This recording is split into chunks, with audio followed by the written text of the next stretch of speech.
Okay, so I've done some playing around. Randy has given me a map of everywhere that the light switches are to turn all this on. It's on a bunch of different circuits, so it's like firing up a spaceship. But I'm thinking of coming in with, first I should tell you what started this thing, this whole evening, why I'm standing here before you now, all of that stuff, and I'll take my time with it, go over here and click, click, this whole evening. Why I'm standing here, dressed either to attend a funeral or tend bar. There's a switch over here somewhere, click, or maybe preach a sermon. Click, click. I want to tell you all about a nightmare.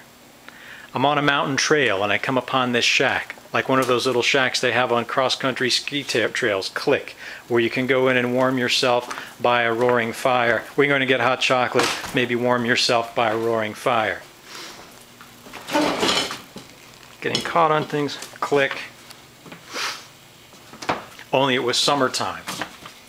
Click. I step inside and there's a cocktail party going on. Everybody's standing around drinking, talking. I see a lot of familiar faces, but everyone's ignoring me. This will all be peeps, which will be great, right? Everyone's ignoring me. It's like I'm invisible. Everyone's got a martini, and I love martinis, and I want one, but don't see a bartender. Look around, I can't find a bartender. I do see a sign on the wall. Now, let's say this, by the way, is now sitting here. The box is here. I do see a sign on the wall, and I pick up the sign here, best martinis on the beach, blah, blah, blah. It was right here in the dream. So this becomes martini area. And then I continue with the story, and I've gone through it a few times, so we now have that there.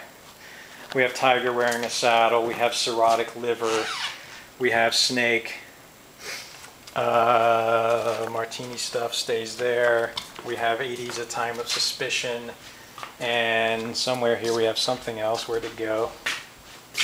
Missing something. But anyway, the letters and other things start getting spread around kind of evenly around the space. I sit here to tell, not on this one, a good chair, tell the King Midas joke, sit here and talk about some of the Ouija stuff and all of that. When I'm addressing the spirits, I look up at this, you know. So I'm still fully using the space, but less wedded to sitting on the stairs, which I think is the bad move. So, you know, you can see what you think of all of this. But the good thing, too, is, you know, when I get to the Halloween, the New Year's Eve party, sitting around a table in the dark, click, that's when I can walk back here and click out these work lights. And that does a great job of setting the mood. And then continue from there. So that's kind of where I am at the moment. I think that's enough video. I might shoot something else before I leave. But yeah, this is great. This is daytime and it's still great. And look back here. We have, you know, great stuff for them to dig on their way out. There's Jesus. I don't know if you can see it here. We even have probably Pan, but it looks an awful lot like Silenus. So that's really cool. You know, a lot of good stuff for people to linger on as they leave this place. And the martini table is already perfect because it's got this. It looks like we put it there. All right, a giant martini glass in this champagne bucket. I guess that's a champagne glass, but anyway, great vibe. So a little bar. All right, more later.